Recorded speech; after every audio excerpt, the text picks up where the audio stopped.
अगर आप यूपी की राजनीति को समझते हैं तो ये वीडियो पूरा देखिएगा।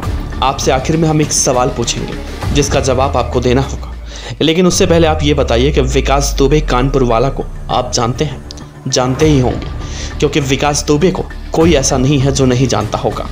विकास दुबे की चर्चा हम इसलिए कर रहे हैं क्योंकि विकास दुबे इस बार यूपी की राजनीति में बड़ा खेल करने वाला है।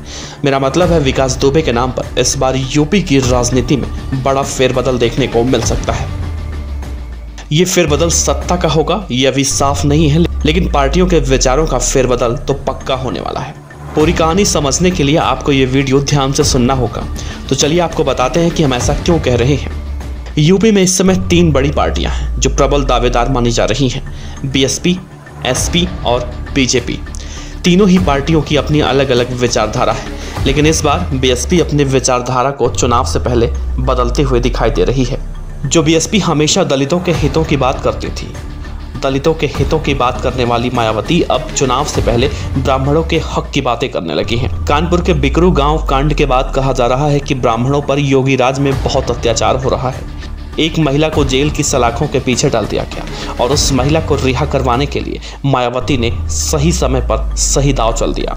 दरअसल वो महिला है विकास दुबे के भतीजे अमर दुबे की पत्नी खुशी दुबे, जो बिकरू कांड के बाद जेल में बंद है। कोर्ट ने उसकी जमानत याचिका खारिज कर दी। विकास दुबे के भतीजे अमर दुबे की पत्नी का हाथ अब मायावती ने थाम लिया। लगातार उसी को जेल से रिहा कराने की मांग यूपी में चल रही थी। ब्राह्मणों की बात कर मायावती ने पहला कदम खुशी की रिहाई को लेकर उठाया। योगी की पुलिस खुशी को माफिया और अपराधी मानती है, लेकिन खुशी को मिशन ब्राह्मण के तहत मायावती छुड़ाने की कोशिश करने वाली है। खुशी के पति अमर दुबे को भी पुलिस ने एनकाउंटर में मार गिराया था, लेकिन सवाल यह है कि बसपा खुशी को कैसे जेल से रिहा कराएगी, जबकि कोर्ट ने पहले ही कह दिया है कि हम ऐसे अपराधी को नहीं छोड़ सकते जिसकी वजह से 8 पुलिस कर्मियों की मौत हुई थी। तो क्या मायावती से एक बड़ा पॉलिटिकल एजेंडा बनाकर खुशी को छुड़ाने वाली हैं, या फिर मायावती खुशी दुबे के परिवार के साथ मिलकर खुशी के जरिए ब्राह्मणों की सियासत को अंजाम देगी और मजबूरन सरकार विधानसभा चुनाव को देखते हुए खुशी दुबे को छोड़ देगी? क्या ये सब इतना आसान होगा? मायावती आखिर खुशी दुबे को छुड़ाना ही क्यों चाहती है? लगभग प्रदेश से अपना पूरा वजूद खत्म करने के बाद मायावती को ब्राह्मण कार्ड क्यों खेलना पड़ रहा है? क्या मायावती अपने इस काम में सफल हो पाएंगी?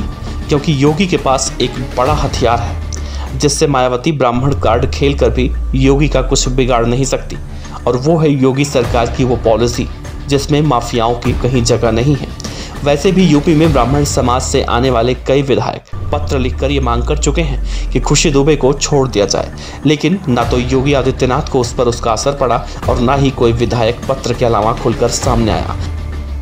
अब जब मायावती दलितों के मसीहा होने के बाद ब्राह्मणों के हमदर्द होने की बातें कह रही हैं, तो इसका उन्हें कितना फ़ायदा मिलेगा, अब आप बताइएगा। हमने शुरू में आपसे कहा था कि हम आपसे एक सवाल पूछेंगे, तो सवाल हमारा ये है कि जो मायावती अब दलितों की बात किया करती थी, अब ब्राह्मणों की बात कैसे करने लगी? क्या विधानसभा चुनाव को देखकर मायावती ब्राह्मण कार्ड खेलने वाली है? क्या मायावती को ये डर सता रहा है कि उनकी पार्टी अगर इस बार भी सत्ता में नहीं आई तो क्या बीएसपी का वजूद यूपी से खत्म हो जाएगा? इन सभी सवालों के जवाब आप जरूर दीजिएगा।